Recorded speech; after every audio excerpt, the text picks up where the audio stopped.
ये सब क्या देखना पड़ रहा है? अच्छा है मैं अंधा हूँ।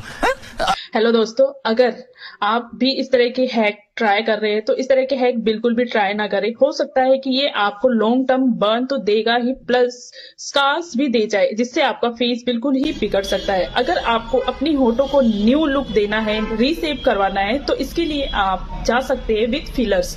आप इसके लिए फिलर्स करवा सकते हैं। फिलर्स एक बहुत ही सेफ प्रोसीजर है, विदाउट साइड इफेक्ट है। आपका जो डॉक्टर रहता है वो आपके फेस के अकॉर्डिंग, आपके चेहरे के अकॉर्डिंग आपके होठों को शेप देता है। तो इसलिए अच्छा है कि आप फिलर्स करवाएं। इस तरह के हैक बिल्कुल भी ना करें, क्योंकि ये एक डेंजरस प्रोसेस हो सकता है। अगर वीडियो अच्छी लगी हो तो थैंक यू, धन्यवाद। फॉलो जरूर कर लीजिए।